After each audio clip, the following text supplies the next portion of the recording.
네, 이번 네 번째 소단원 원소의 결합 단원의 강의를 시작해 보도록 하겠습니다. 우리 소단원 3단원에서 맨 첫 번째 아마 처음 부분에서 얘기를 했을 거예요. 원소 얘기하면서 사실 원소들은 그냥 혼자 존재할 수도 있는데 원소들끼리 같이 결합해서 존재하는 경우도 굉장히 많아요. 그렇게 원소들이 같이 붙어서 존재하려면 걔네들끼리 결합이 필요하거든요. 그래서 이번 네 번째 단원 원소의 결합은 그 원소들이 어떻게 결합되어 있는지 그 화학 결합에 대해서 얘기를 해보도록 하겠습니다. 그래서 결론적으로 원소들이 화학 결합을 형성하는 까닭이 뭔지에 대해서 이해하는 것이 목표라고 할 수 있겠네요. 일단 우리 그 원자 구조 한번 볼까요? 수소 1번이었죠. 1번. 1번이니까 양성자수 1개, 전자수 1개. 이렇게 그려줄 수 있겠죠? 그 다음에 2번인 헬륨은 양성자수 2개, 전자수 2개. 이렇게 그려줄 수 있는데 연구를 해보니까 이 헬륨 같은 경우는 굉장히 안정한 물질이었어요. 안정한 물질. 그래서 이 헬륨이 왜 안정할까? 한번 보니까 이 전자껍질에 첫 번째 전자껍질에 두 개가 차 있다라는 거죠. 그러면 이 헬륨이랑 동쪽 원소인 얘 헬륨이 18쪽이거든요. 18쪽 원소인 네온이나 아르곤을 한번 봐보니까 체외각 전자에 8개가 차져 있었어요. 1, 2, 3, 4, 5, 6, 7, 8. 아르곤도 똑같이 그 원자과 전자가 8개가 차 있다라는 걸 연구를 통해서 확인을 했어요. 그러니까 2개 차 있거나 8개 차 있거나 8개 차 있으면 굉장히 안정한 물질이 되는구나 라는 걸 드디어 깨닫기 시작한 거죠. 그럼 반면에 수소는 안정한 건가요? 안정하지 않은 건가요? 되게 안정하지 않은 거예요. 그러니까 원래는 2개 꽉 차있는 헬륨처럼 차있으면 안정한 물질이 된다라는 걸 알았는데 실제로 보니까 수소는 하나밖에 안 차있으니까 얘는 좀 안정하진 않겠구나 라고 사람들이 생각을 해볼 수 있는 거겠죠.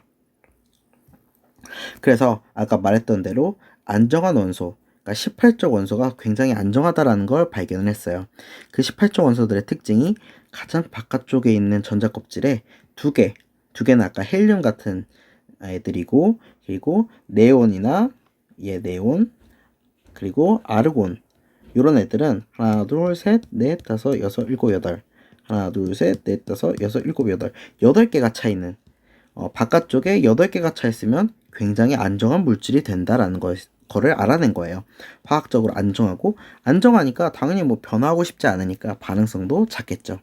그래서 2개가 차 있거나 8개가 차 있거나 하면은 굉장히 안전한 물질이 되는구나 라는 걸 알았고, 그러면 다른 불안정한 물질들은 어떻게 될까? 그러니까 불안정한 원소 18조가 속하지 않은 원소들은 18쪽과 같이 전자 배치해서 안정해지려는 경향을 가지고 있다는 걸 알아냈어요.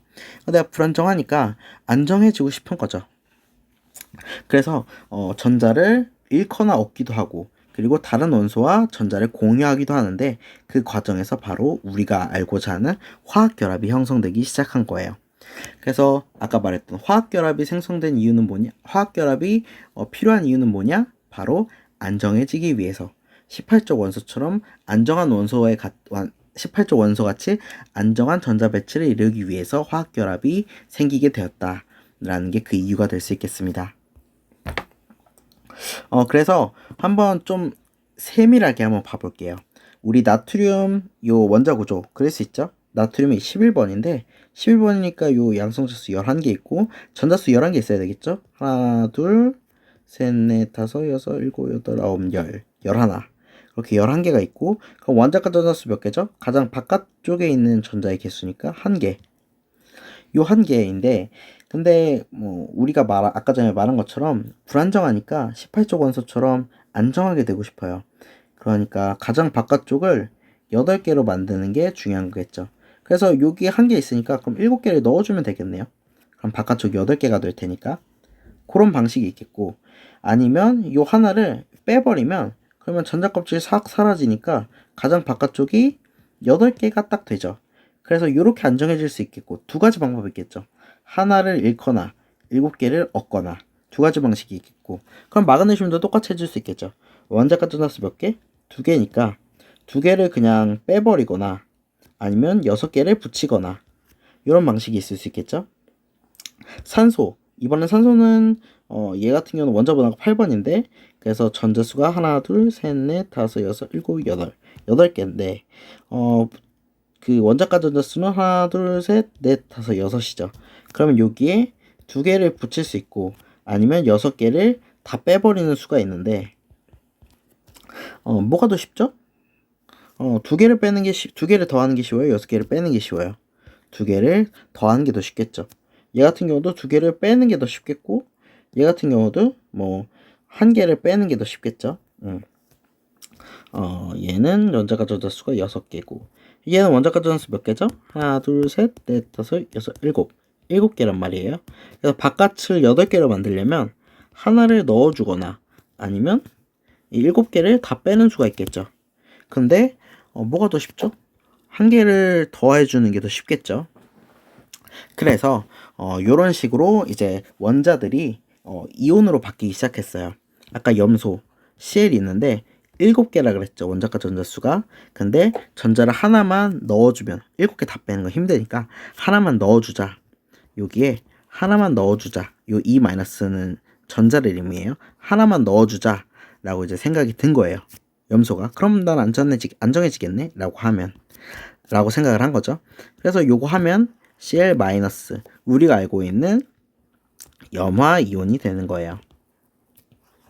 그래서 얘는 Cl-가 되는 거고 산소 같은 경우도 원래 5였는데 아까 전자 2개를 받는 게 쉬워요? 아니면 6개를 잃는 게 쉬워요? 물어봤었죠. 2개를 얻는 게 더 쉬우니까 이렇게 돼서 O, 2-가 되겠죠. 그리고 마그네슘도 똑같이 해볼까요? 마그네슘인데 이번에는 전자를 2개를 잃는 게 쉬워요? 아니면 6개를 받는 게 쉬워요? 6개보다는 2개가 쉽잖아요. 얘 같은 경우는 이렇게 전자를 내보낼 수 있겠죠. 그래서 뭐가 된다? Mg E+가 된다. 이렇게 양이온이 된다 라고 할 수 있겠고 나트륨도 같은 원리로 할 수 있겠죠. 여기 원자과 전자가 몇 개 있죠? 하나 있죠. 하나를 잃는 게 쉬워요? 아니면 7개를 얻는 게 쉬워요? 전자를 하나 잃는 게 더 쉽겠죠. 그래서 Na 이런 원자가 있는데 하나를 잃으면 이렇게 되겠죠. 하나를 잃으면 Na 플러스라는 양이온이 되겠죠. 그래서 나트륨이랑 마그네슘은 양이온이 되고 그리고 산소랑 염소는 음이온이 됐죠. 이렇게 음이온이 됐죠. 그렇게 이 사실은 원소들은 18조 원소처럼 안정하지 않지만 그렇게 18조 원소가 되고 싶다라는 그런 욕망 때문에 이렇게 전자를 잃거나 얻으면서 양이온이나 음이온이 되면서 18조 원소처럼 전자 배치 이루는 거. 요게 이제 굉장히 중요한 핵심적인 내용이라고 할 수 있겠네요. 그리고 그 다음에 나오는 건 이제 탄소의 예인데 탄소 같은 경우는 우리 원자과 전자수가 4개예요. 4개다 보니까 8개로 만들려면 4개를 받거나 아니면 요 4개를 잃어버리거나 근데 4개 4개 똑같잖아요. 그래서 탄소 같은 경우는 잃을 수도 있고 얻을 수도 있고 상황에 따라서 다르다. 두 가지 방법이 있다라고 알아두면 되겠습니다. 그래서 화학결합을 형성하는 이유 아까 말했죠. 여러 원소들은 안정한 18족 원소가 아니기 때문에 18족 원소와 같은 전자 배치를 이루기 위해서 안정해지기 위해서 화학결합을 형성한다라는 거예요. 뭐 반복하는 내용이지만 이거 한번 해볼까요? 리튬 우리 원자번호 몇 번이죠? 얘는 3번이에요. 얘 같은 경우는 뭐 원자 구조를 그려주면 이렇게 양성자 수가 있고 3개 그리고 첫 번째 껍질에 2개 배치하고 그리고 두 번째 껍질에 요거 하나 배치하는 게 이제 바닥 상태죠. 바닥 상태 전자 배치인데 요게 안정해지려면 우리 항상 바깥쪽을 딱 2개나 8개로 딱 맞춰주면 된다 그랬잖아요. 여기에 이제 한 개가 있으니까 7개를 넣어주거나 아니면 한 개를 빼는 경우가 있는데 뭐가 더 쉽죠? 얘가 더 쉽죠. 한 개를 빼는 게 더 쉽겠죠. 그러니까 리튬을 하나를 빼서 이거 리튬 전자 하나를 빼서 리튬 양이온으로 만드는 게 더 쉽고 그리고 18족 원소처럼 안정한 그러니까 마치 어, 헬륨과 같은 전자 배치를 가지는 거죠. 그래서 안정한 양이온이 된다라는 거, 이런 방식이 됐다라는 거 꼭 기억하고 할 수 있어야 되겠죠. 그 다음에 또 산소 이런 게 있네요. 산소 얘 같은 경우는 8번인데 얘도 뭐 굳이 해볼까요? 원자 구조 얘는 8번이니까 양성자수 8개 있고, 그리고 여기 2개, 첫 번째 전자 껍질 2개 그리고 두 번째 전자 껍질에 하나, 둘, 셋, 넷, 다섯, 여섯, 6개 그리면 총 8개 전자가 있겠죠. 그런데 바깥쪽을 이제 8개로 맞춰줘야 되니까 여기 2개를 넣어주거나 아니면은 6개를 다 빼면 전자 껍질 요 2개만 딱, 전자 껍질 마지막 전자 껍질 2개만 남으니까 딱 안정해지겠죠. 근데 뭐가 더 쉬워요? 6개보다는 2개를 투입하는 게 더 쉽겠죠. 그래서 그냥 원소 5가 있는데 2개의 전자를 투입해 주는 게 좋겠다. 그래서 O2-가 된다라는 거. O-로 존재하지 않는 이유는 하나 넣어주면은 어때요? 7개가 되잖아요. 그러니까 여전히 안정하지 않으니까 2개를 넣어주는 게 더 좋다. 그래서 O-는 존재하지 않는다라는 까닭이 되겠죠. 뭐 이런 식으로 우리가 결합이 필요한 이유에 대해서 알아보았습니다. 결합이 필요한 이유에 대해서 알아봤으면 이제 결합에는 어떤 종류가 있는지 찾아봐야 되겠죠. 그래서 그 결합에는 어떤 종류가 있는지 보니까 여기 핵심 개념이 나와 있네요. 이온 결합과 고온 결합 두 가지가 있다라고 우리가 알아낼 수 있었습니다. 요 이온 결합은 뭐 여러분들 이미 EBS 온라인 클래스에서 배웠으니까 간단히 말해보면 금속과 비금속 간의 결합이고, 원소 간의 결합이고, 공유 결합은 비금속과 비금속 원소 간의 결합이에요.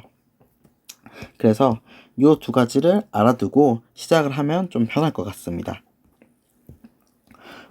요 이온 결합에서 이온이라는 말 있죠? 이 이름이 괜히 붙은 게 아니에요. 이온 결합은 그러니까 이온끼리 결합해서 이온 결합이에요.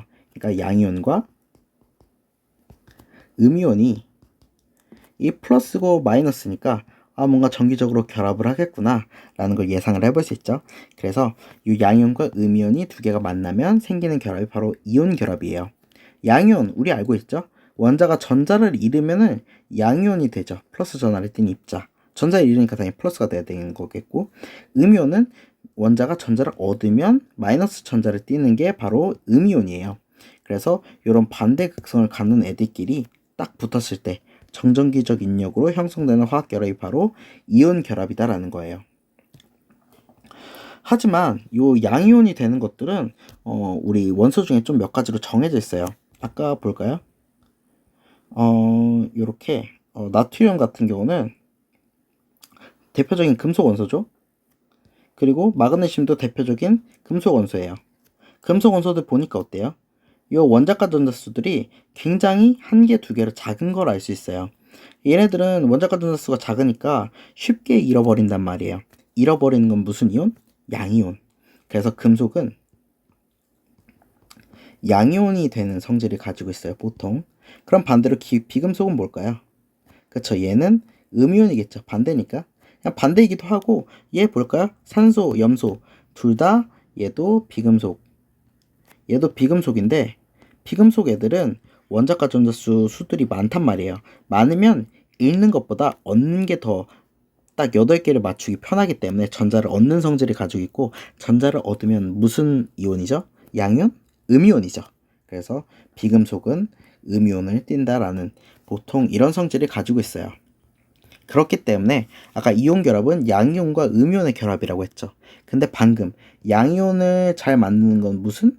금속 원소들이 잘 만들고, 음이온을 잘 만드는 건 무슨 원소들? 비금속 원소이기 때문에 양이온, 음이온 간의 결합은 결국에는 비금속 원소와 금속 원소와 비금속 원소의 결합이다라고 다르게 말할 수 있는 거예요. 그래서 금속 원소는 양이온이 되기 쉽고 비금속 원소는 음이온이 되기 쉬우니까 결국 이온 결합은 금속과 비금속의 결합이다라는 거예요. 그렇게 뭐 금속이랑 비금속이랑 결합할 수 있는데 그 다음으로 나오는 건 비금속 원소 간의 결합이에요. 아까 말했듯이 비금속 원소들은 원자과 전자수가 많다 그랬잖아요. 원자과 전자수가 많으니까 전자를 얻으려는 경향이 강하고 그러다 보니까 그래서 음이온이 됐었죠. 그런데 어쨌든 전자를 얻으려는 경향이 강하기 때문에 비금속 원소 사이에는 이온 결합이 되게 힘들어요. 그러니까 나도 얻고 싶고, 그러니까 나도 갖고 싶고, 나도 갖고 싶은 거예요. 서로 뺏으려고 하니까 원래 이온 결합은 양이온이 주고 음이온이 전자를 받고 이렇게 주고 받고가 딱 기브 앤 테이크가 되어야 되는데 비금속 원소 사이에서는 서로 받고만 싶어 하니까 이게 거래가 성립이 안 되는 거예요. 그래서 이온 결합이 형성되기 힘든데 그래서 이온 결합 외에 공유 결합을 하기로 했어요. 서로 뺏고 싶으니까 서로 나도 전자 갖고 싶고 나도 전자 갖고 싶고 서로 뺏고 싶어 하니까 그러면 하나씩 공유하자라고 나온 게 바로 공유결합이에요. 공유결합은 비금속 원소는 각각 전자를 내놓아서 전자쌍을 이루고 그 전자쌍을 공유하면서 안정해짐. 서로 줄 수는 없으니까 그냥 공유하자라는 의미에서 바로 공유결합이 되는 거예요. 공유결합은 그래서 비금속 원소와 비금속 원소 사이에 형성된다라는 거고 그리고 아무래도 공유를 해야 되니까 두 개가 서로 공유가 되겠죠. 너 한 개, 나 한 개 이렇게 두 개 이런 식으로 형성되는 바로 화학결합이 바로 공유결합이에요. 아까 말했듯이 이제 공유결합은 비금속 그리고 비금속 간에 서로 뺏으려고 하는 결합이라 그랬죠. 서로 뺏으려고 하니까 공유하자라는 의미에서 공유결합이고 그래서 황비금속이고 탄소 비금속이죠. 그러니까 공유결합을 형성하겠고 황비금속이죠. 근데 금속이 있네요. 마그네슘. 아까 금속과 비금속 간의 결합. 무슨 결합? 이온 결합이라고 했었죠. 금속은 양이온을 되려는 성질을 가지고 있고 비금속은 음이온이 되려는 성질을 가지고 있으니까 얘네 둘은 양이온과 음이온의 결합인 이온 결합을 형성할 거라는 걸 예상해 볼 수 있겠네요. 그래서 이온 결합이 아까 양이온과 음이온의 결합이라고 했는데 좀 더 이제 도식으로 제대로 알아보도록 합시다. 나트륨 원자는 아까 그 18쪽 원소의 전자 배치를 따르지 않기 때문에 좀 불안정하다라고 했었잖아요. 그래서 하나를 잃고 싶어 하는 성질을 가지고 있다라고 배웠었고, 그래서 하나를 잃으면 이렇게 하나, 둘, 셋, 넷, 다섯, 여섯, 일곱, 여덟 개의 그 원자과 전자 8개를 갖는 안전한 나트륨 이온이 형성이 돼요. 그럼 뭐 염소 원자도 똑같이 볼 수 있겠죠. 염소 원자는 하나, 둘, 셋, 넷, 다섯, 여섯, 7개를 가지고 있는데 원자과 전자를 하나만 더 받으면 8개가 돼서 딱 완성이 될 거란 말이에요. 하나를 받아서 염화 이온이 되겠죠. 그래서 Na 플러스 양 이온이랑 염화 이온 마이너스 이온이랑 두 개가 그냥 딱 붙으면 염화 나트륨이 되면서 이온 결합이 형성이 되는 겁니다. 이온 결합 어렵지 않죠? 그래서 아까 말했듯이 나트륨 이온이 됐다라는 건 전자 하나를 뺏겼으니까 전자 하나를 잃고 네온과 같은 전자 배치라야 안정해진다. 네온이 이제 10번이잖아요. 하나, 둘, 셋, 넷, 다섯, 여섯, 일곱, 여덟, 아홉, 열 해서 네온이랑 같은 전자 배치다라고 말한 거고 한 개를 잃은 거죠. 그리고 이번엔 염화 이온이죠. 염화 이온은 처음에 그 원자과 전자가 7개였는데 그럼 하나를 받기만 하면 되죠. 하나를 받아서 마이너스가 붙었으니까 전자 하나를 얻고 그리고 아르곤 같은 경우는 이제 18번이거든요. 그래서 하나, 둘, 셋, 넷, 다섯, 여섯, 일곱, 여덟, 아홉, 열, 열하나, 열둘, 열세, 열네, 열다, 열여덟, 18개 전자니까 아르곤의 전자 배치를 하여 안전해진다. 그러니까 18쪽 원소의 전자 배치를 따라간다고 생각하면 돼요. 그래서 안정해져서 두 개가 탁 붙으면 이온 결합이 되는 거죠. 그런데 이제 공유 결합이 이제 문제예요. 산소 같은 경우는 아까 8번이라 그랬으니까 전자가 8개 맞죠? 근데 2개가 지금 부족한 상황이잖아요. 그래서 수소한테 하나를 공유받는 거예요. 그러면 하나를 공유받으면 1, 2, 3, 4, 5, 6, 7 7개인데 하나 부족하죠? 그래서 수소 원자 하나한테 또 공유를 받는 거예요. 그러면 하나, 둘, 셋, 넷, 다섯, 여섯, 일곱, 여덟 해가지고 요렇게 8전자를 가지면서 8개의 그 원자과 전자를 가지면서 안정화될 수 있죠. 수소 한번 볼까요? 이번엔 얘가 이렇게 공유를 해주는 거죠. 그래서 2개. 수소는 첫 번째 원자 껍질 2개를 채우니까 안정해졌죠. 안정해졌죠. 그리고 이 수소 원자도 그쵸? 공유 받으니까 2개가 채워지면서 안정해졌죠. 이런 식으로 각각으로 있을 때는 되게 불안정한데 서로 한 개씩 공유하면서 공유 결합을 만들면서 다 이제 그 원자과 전자를 8개로 혹은 2개로 만들면서 안정해지는 게 바로 공유 결합의 의의라고 할 수 있겠네요. 그래서 이렇게 공유 전자쌍 이렇게 2개를 공유 전자쌍이라고 하면서 공유 결합을 만들면 안정해진다라는 거죠. 안정해진다. 그래서 뭐 원소 중에 이온 결합을 형성하는 걸 모두 골라서 짝지어 써보자라고 되어 있는데, 이온 결합 요거는 바로 나와야 돼요. 금속과 비금속 간의 결합이다 라는 거. 그래서 금속 비금속, 요 금속 비금속을 고르면 되겠죠. 나트륨 금속이에요, 비금속이에요? 금속. 산소 비금속. 마그네슘 금속. 염소 비금속이죠.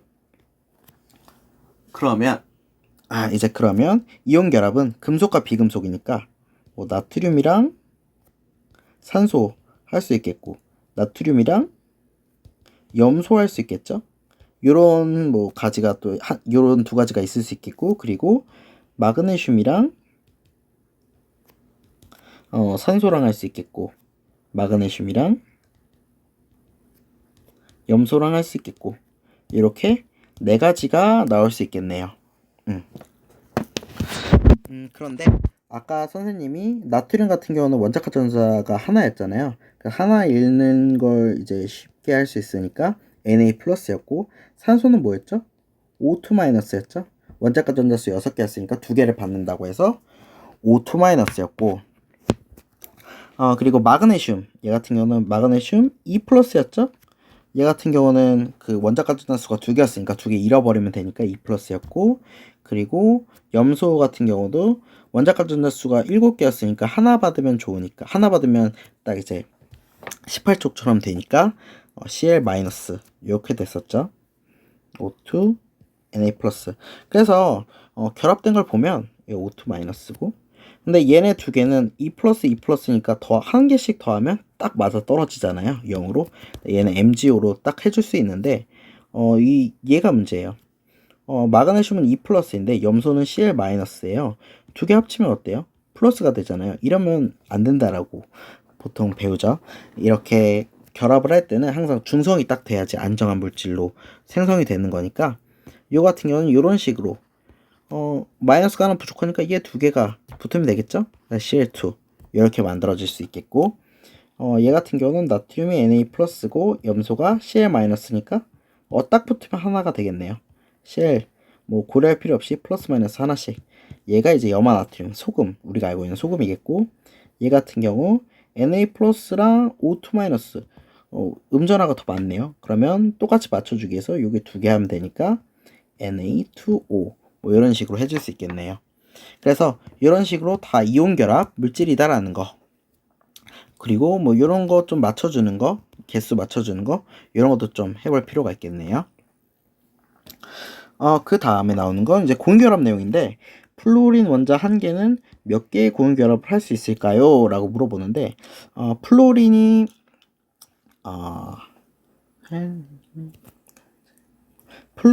이제 9번인데, 아까 전처럼 그냥 원자 그림 다 그리기 선생님은 귀찮아서 그냥 그 원자과 전자수만 좀 표시를 해주는 요런 방식을 그려보도록 할게요. 여기 아까 9번이니까 플러스 9 해가지고 2개, 그리고 여기 7개 그리면 되는데, 요 2개는 그냥 생략하고 7개만 이렇게 원자과 전자수를 표시를 해줬어요. 뭐 이렇게 간편하게 해도 되겠죠. 그런데 요 하나만 있으면 불안정하잖아요. 어디서 전자를 하나를 딱 받아야지 그 18전자, 그러니까 18쪽 그 원소처럼 딱 될 테니까, 요걸 어떻게 처리한다, 한 개를 어디서 받지 고민을 하다가 옆에 있는 플로리한테 물어보는 거예요. 야, 너도 하나 부족하지? 우리 같이 공유하자 라고 제안을 한 거죠. 그러면 어떻게 되죠? 이렇게 해서 하나, 둘, 셋, 넷, 다섯, 여섯, 일곱, 8개로 안정해지고, 오른쪽에 있는 애도 하나, 둘, 셋, 넷, 다섯, 여섯, 일곱, 8로 안정해지니까 이렇게 공유결합 하나를 하면 안정해지겠죠. 그래서 몇 개의 공유결합을 할 수 있는지, 한 개의 공유결합을 할 수 있다 라고 쉽게 알아낼 수 있겠습니다.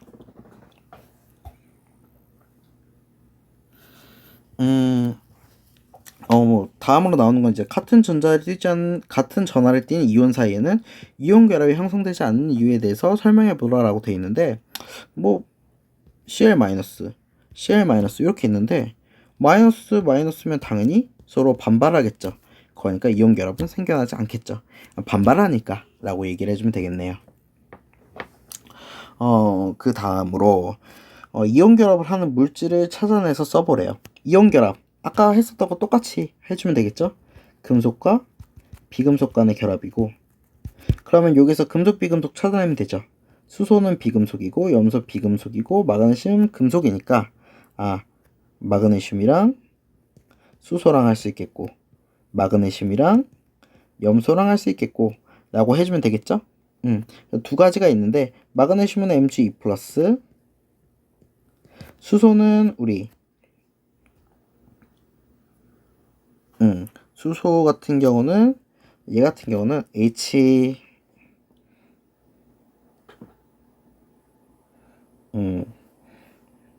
얘 같은 경우는 이거는 좀 그렇긴 한데, 보통은 이제 H-로 반응도 하거든요.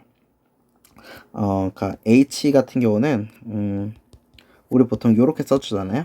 그래서 하나를 잃을 수도 있고 하나를 얻을 수도 있어가지고 H 플러스가 되기도 하고 H 마이너스가 되기도 해요. 보통 H 플러스가 많이 이렇게 존재하는 편인데, 가끔씩 이제 H 마이너스가 되기도 하거든요. 주변에 이제 Mg2 플러스 같이 전자를 잃어버리고 싶은 애가 Mg 같이 전자를 잃어서 E 플러스가 되고 싶어 하는 애가 있으면 받아주는 애도 있어야겠죠. 그런 식으로 H 마이너스가 되기도 해요. 그래서 얘네 두 개가 반응을 하면 금속, 비금속이죠. 그러니까 이온 결합 맞겠죠. 그리고 E 플러스고 마이너스 하나니까 얘 두 개가 있어주면 딱 중성이 맞겠죠. 그래서 Mg H2 이런 식이 되기도 하겠네요. 그리고 마그네슘, 염소 이런 것도 있을 수 있는데, 염소가 Cl 마이너스였죠. E 플러스 마이너스 1 균형이 안 맞으니까 두 개가 있어주면 되겠죠. 그래서 Mg, Cl2 이런 식이 될 수도 있겠네요. 이런 식으로 이온 결합을 할 수도 있겠습니다. 이번에는 공유결합이 있을 수 있겠네요. 공유결합은 아까 전에도 말했듯이 비금속과 비금속 간의 결합이라고 했었고, 얘는 금속이니까 비금속 간의 결합이니까 금속은 참여 안 하겠죠. 그러면 얘 두 개가 이렇게 하다 보면은 공유결합이 생기겠죠. 그래서 수소끼리 될 수도 있고, 염소가 될 수도 있고, 그리고 염소끼리 합쳐져서 공유결합을 만들 수도 있겠네요. 해볼까요? 수소 아까 이렇게 돼 있고, 원자과 전자 하나에 있는 이런 수소가 있을 수 있겠죠. 그리고 옆에 똑같은 수소 하나가 있다면, 그러면 이 두 개가 첫 번째 전자 껍질을 채울 수 있으니까 안정해지겠죠. 그래서 이런 식의 공유결합을 하나 할 수 있겠습니다. 전자쌍 하나당 공유결합 하나라고 생각하면 돼요. 이거 해볼까요? 이번엔 수소 이렇게 있고, 수소의 원자과 전자수 몇 개? 한 개. 이렇게 있을 수 있겠고, 염소의 원자과 전자수 몇 개죠?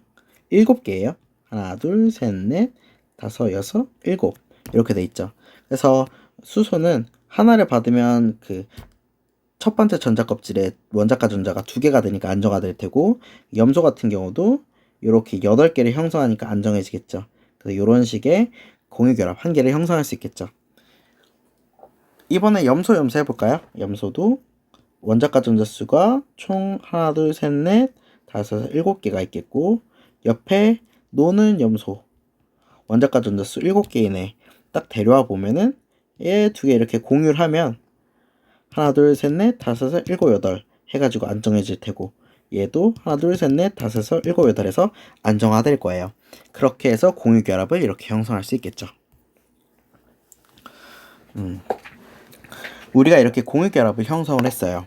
공유결합이 어떻게 형성되고, 그리고 또 이온결합도 배웠죠. 이온결합도 어떻게 형성되고. 그런데 그렇게 형성된 이온결합 물질과 공유결합 물질이 과연 어떤 성질을 가지고 있고, 그래서 그것들의 차이가 무엇인지에 대해서 설명할 수도 있어야 합니다. 우리 이온결합의 물질 대표적인 거 NaCl, 요거 방금 했었죠.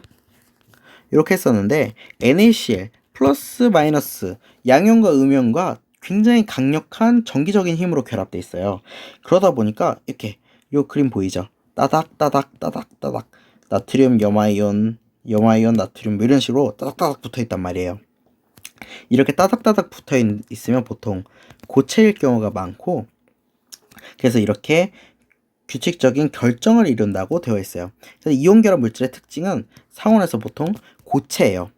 그래서 상온에서 고체라는 말은 이제 잘 녹지 않고 잘 기체가 되지 않는다는 소리니까, 이렇게 녹는 점과 끓는 점이 대체로 높은 성질을 가지고 있다라는 거죠. 이거 왜 그런다? 고체로 존재하기 좋아하니까. 고체로 존재한다라는 건 결국엔 그 양이온과 음이온 사이의 정전기적 인력이 엄청나게 강하기 때문에 그 규칙적인 배열이 흐트러지지 않는다라는 거죠. 그렇기 때문에 고체로 존재한다라는 거. 하지만 또 다른 성질이 있어요. 요런 이온 결합 물질은 굉장히 이렇게 플러스 마이너스 그 정전기력 힘으로 강력하게 결합되어 있지만 외부 힘을 받으면 굉장히 쉽게 부스러지는 성질을 가지고 있어요. 요 같은 경우는 왜 그러냐면 요 그림을 보면 바로 이해가 되는데, 이렇게 따박따박따박 이렇게 규칙적으로 다 결합이 되어 있는데 외부 힘을 딱 망치로 이렇게 쳐주면 이렇게 그 규칙적으로 이렇게 이루어져 있던 판이 딱 밀려진단 말이에요. 밀려지면 한 칸 이렇게 밀려지면 원래는 이렇게 맞불 이렇게 딱 규칙적으로 됐는데 마이너스 마이너스끼리 만나는 구간이 딱 생기고 뿔뿔 구간, 그러니까 같은 전화끼리 만나는 구간이 생겨버리고, 그러면 얘네 둘이 반발력이 생기겠죠. 그래서 이렇게 결정이 쪼개지는 성질을 가지고도 있습니다. 이온 결합은 상온에서 고체고, 고체다 보니까 뭐 끓는 점이나 녹는 점이 굉장히 높고, 그리고 이렇게 잘 쪼개지는 성질을 가지고 있다라는 게 이온 결합의 성질이고, 그 다음에 공유 결합은 아까 전에도 말했듯이 비금속 간에 전자를 내놓아서 만든 전자쌍을 공유해서 그 전자 두 개당 하나의 결합이라 그랬죠. 이런 식으로 공유해서 분자를 형성하는 성질을 가지고 있어요. 그래서 물은 이런 그림을 가지고 있고, 산소도 이렇고, 질소도 이런 그림을 그릴 수 있는데, 근데 이런 공유 결합들은 사실 여기 이제 이 물 한번 그림을 그려볼까요? 여기 O 있고 H 여기 공유 결합이 돼 있는데, 이런 물이 옆에 다른 애들도 막 있을 거 아니에요. 근데 고체가 되려면 요 간격이 굉장히 작아야 되는데 작지가 않은 거예요. 그러다 보니까 굉장히 띄엄띄엄 있고, 띄엄띄엄 있다라는 건 액체나 기체다라는 거죠. 그래서 공유결합 물질들은 실온에서 보통 기체나 액체 상태로 존재해요. 왜 그러냐 하면 이온 물질 결합보다 굉장히 규칙적으로 배열되어 있지 않기 때문에, 그러니까 녹는 점과 끓는 점이 낮기 때문에 이렇게 고체로 존재하지 않고 일반적으로 액체나 기체로 많이 존재하는 게 공유결합 물질의 특징이에요. 그래서 정리하면, 외부에서 힘을 가하면 이렇게 같은 전하를 띠는 애들끼리 만나서 청력을 발휘하기 때문에 그런 쉽게 쪼개지는 성질을 가지고 있는 건 양이온, 음이온, 양이온, 음이온 이렇게 결합되어 있는 이온 결합이다. 그리고 실온에서 주로 기체나 액체로 존재하는 것보다 공유 결합, 이온 결합은 굉장히 강하기 때문에 그렇게 규칙적인 배열로 존재하고, 그건 바로 고체를 의미하는 거기 때문에 여기서는 공유 결합 물질이 될 수 있겠네요. 이렇게 화학결합, 그러니까 공유결합과 이온결합에 대해서 알아봤는데, 그러니까 걔네들이 가지고 있는 성질, 방금 전에 말한 뭐 쪼개진다라던가 아니면 상온에서 고체, 그리고 공유결합은 액체나 기체로 존재한다라는 성질도 있고, 그리고 그 다음에 나오는 내용은 바로 전기전도성에 대한 내용이에요. 이온결합은 아까 전에도 말했지만 고체 상태에서는 굉장히 이렇게 Na 플러스 Cl 마이너스 Na 플러스 Cl 마이너스 이렇게 굉장히 따닥따닥 이렇게 막 엄청 규칙적으로 붙어 있으니까 고체 상태로 존재하고 강하게 결합돼 있다고 했잖아요. 그러다 보니까 뭐 이온들이 어디 뭐 도망칠 구멍이 없어요. 어디 도망치지도 못하고, 그리고 전자들도 Na에서 준 전자가 Cl-에 있는데 그 Cl-에 붙잡혀서 전자가 이동도 못해요. 전자 이동도 못하고 이온도 이동 못하니까, 그러니까 전기가 흐를 수도 없겠죠. 그래서 양이온과 음이온이 정전기적 인력으로 강하게 결합하고 있어서 자유롭게 이동 못하니까 전기를 띠지 않는 건데, 근데 만약에 얘네들을 물에 녹여요. NaCl을 이런 걸 이제 물에 H2 물에 녹이게 되면 이 Na 플러스 이온과 Cl 마이너스 이온이 물 분자에 의해서 이렇게 분리가 되게 됩니다. 요게 이제 물이에요. 분리가 되면 어때요? Na 플러스도 자유로워졌고 Cl 마이너스도 자유로워졌죠.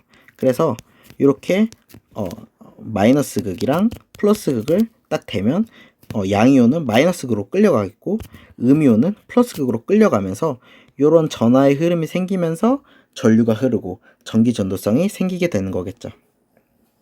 여기 그래서 그림이 나와 있죠. 원래는 이렇게 따박따박 붙어 있는데 물에 녹이면 자유로워지고, 그래서 그렇게 자유로워지면 플러스 양이온들은 음극으로 끌려가고 음이온들은 양극으로 끌려진다 라고 알 수 있겠습니다. 그래서 이온 결합 물질은 고체일 때는 전기를 흐르지 못하는데 물에 녹으면 전기를 흐를 수 있다, 전기 전도성이 있다 라고 기억해 두면 좋을 것 같습니다. 그 다음에 있는 공유결합인데요. 공유결합은 사실 물에 녹았을 때 이온이 되지 않잖아요. 그러니까 아까 이온 결합은 양이온과 음이온이 물에 녹았을 때 서로 분리가 됐었는데, 공유 결합은 애초에 이온이 아니기 때문에 물에 넣어봤자 이온이 되지 않아요. 이온이 되지 않기 때문에 전기 전도성이 없다라는 거예요. 하지만 흑연은 제외. 아까 맨 그 3단원 초반 이제 3단원 초반에 말했었는데, 탄소 같은 경우는 비금속임에도 불구하고 자유전자가 있어가지고 우리 전기 전도도가 있다고 그랬죠. 전기가 통한다라고 했었죠. 그래서 요것도 그 공유결합이 결국에는 비금속 간의 결합이니까 흑연이 딱 예외의 조항이 될 수 있겠죠. 흑연 빼고 나머지 것들은 뭐 고체든 액체든 수용액 상태이든 간에 이온이 안 되니까 전기 전도성이 없다. 다만 탄소는 자유전자가 있기 때문에 전자가 마음대로 움직일 수 있기 때문에 전기가 뛴다 라는 거. 그래서 뭐 여기 있죠. 공유결합의 전기 전도성은 설탕 같은 경우는 대표적인 공유결합 물질인데, 얘가 이제 탄소, 수소, 산소로 이루어진 물질이고 다 비금속이니까 공유결합이죠. 그래서 얘 같은 경우는 물에 녹이면 어때요? 뭐 풀마 이런 게 있어요? 이런 거 없단 말이에요. 다 그냥 그 전하를 띄지 않는 설탕 입자들이 되는 거고, 걔네들은 뭐 전하를 안 띄니까 마이너스 극으로도 플러스 극으로도 끌려가지 않죠. 그러니까 얘는 전기 전도성이 없는 거예요. 그렇죠.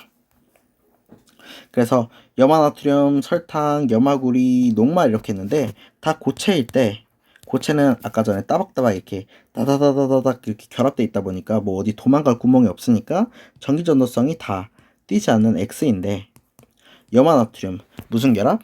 이온 결합. 물에 녹으면 이온이 된다 안 된다? 된다. 양이온, 음이온으로 쪼개진다. 그러니까 당연히 전기 전도성을 가진다. 양이온은 음극으로, 그리고 음이온은 양극으로 끌려가기 때문에. 설탕은 이온 결합? 이온 결합일까요? 아니면은 공유 결합일까요? 얘는 공유 결합이라서 이온을 형성하지 않고 수용액에서, 그래서 전기 전도성은 없고, 염화구리는 얘 요렇게 써줄 수 있는데, 얘 같은 경우는 물에 녹였을 때 요런 이온이랑 요런 이온으로 쪼개져요. 그렇기 때문에 얘 같은 경우는 물에 녹았을 때 이온으로 쪼개지기 때문에 전기 전도성을 가지죠. 녹말은 그리고 얘는 금속이고 얘는 비금속이니까 우리가 얘 이온 결합이지 라고 또 알 수 있었고, 녹말 같은 경우는 얘도 그 비공유 그 공유 결합이거든요. 공유 결합.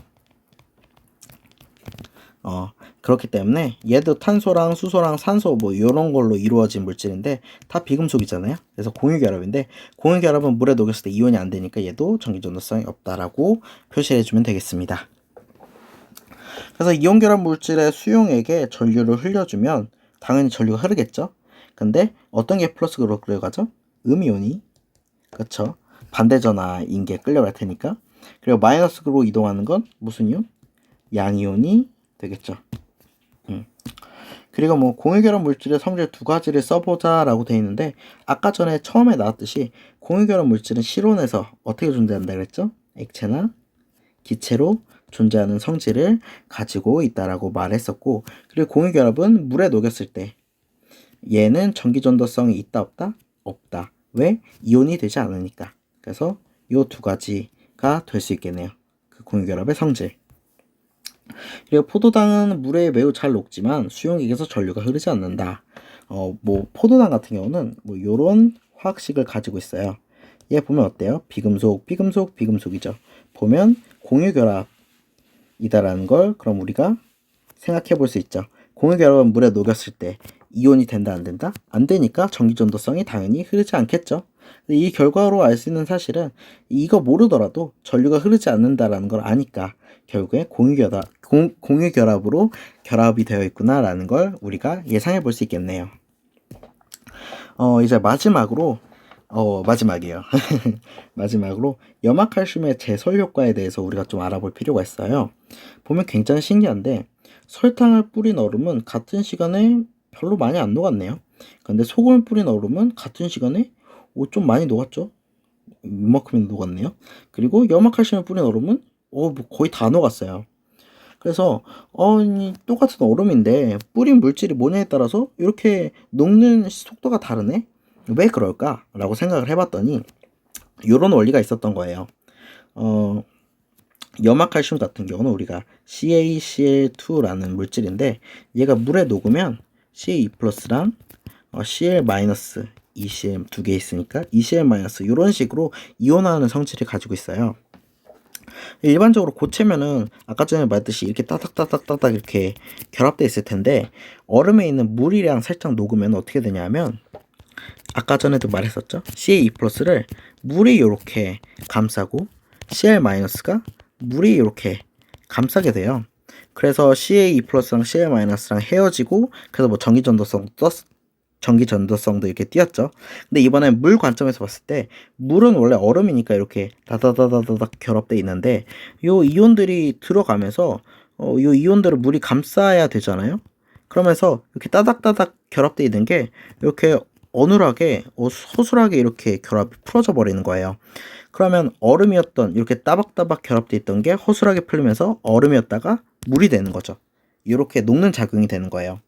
근데 만약에 이렇게 이온화가 되지 않고 그냥 공유결합 물질은 설탕 같은 거라고 했으면 뭐 설탕이 이렇게 있는데 설탕은 물이 감싸지 않거든요. 그냥 물이 감싸는 이유는 요 CaE 플러스란 전하가 있기 때문에 그 전하에 붙으려고 물이 붙는 건데 설탕은 전하를 띄지 않기 때문에 물이 달라붙지 않아요. 물이 달라붙지 않으니까 그냥 이런 다박다박 결합되어 있는 상태로 계속 존재하겠죠?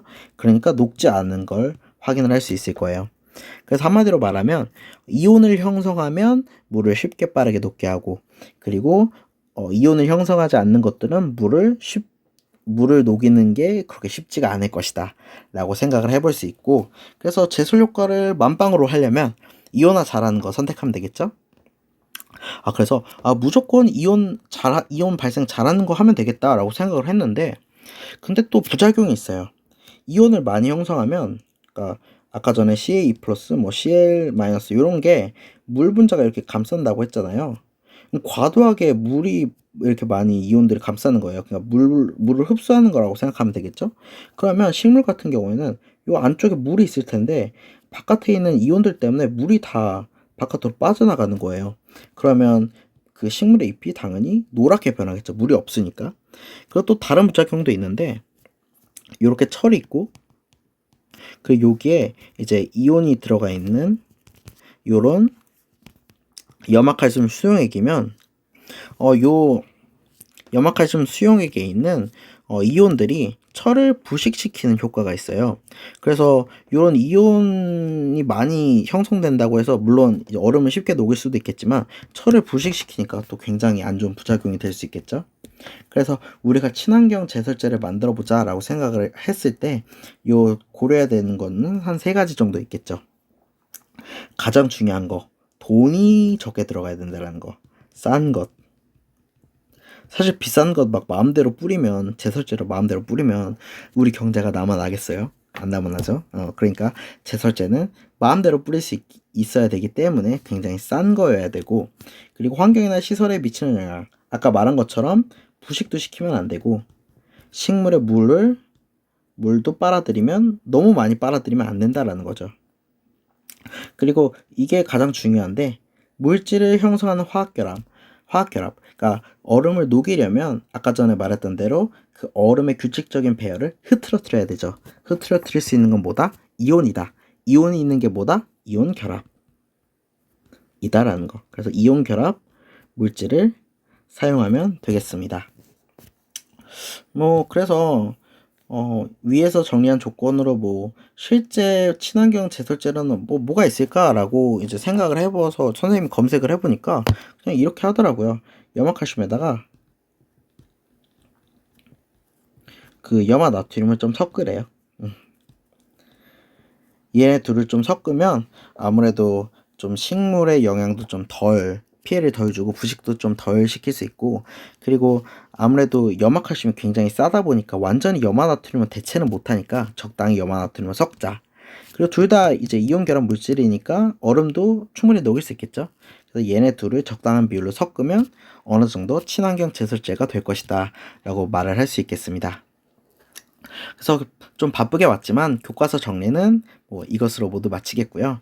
그래서 이 파트가 솔직히 좀 광범위하고 어떤 친구들한테는 어려울 수도 있고 그렇기 때문에 선생님이 이렇게 빠르게 요약은 했지만 여러분들이 이제 참고서나 아니면 교과서들도 여러 번 읽어가면서 내용을 확실히 숙지하는 게 좋을 것 같습니다. 특히 그 주기율표, 그리고 그 원자과 전자, 그리고 그 공유결합, 이온결합이 형성되는 그 과정들, 얘네들을 도식을 통해서 확실히 이해하는 게 굉장히 중요할 거라고 생각합니다.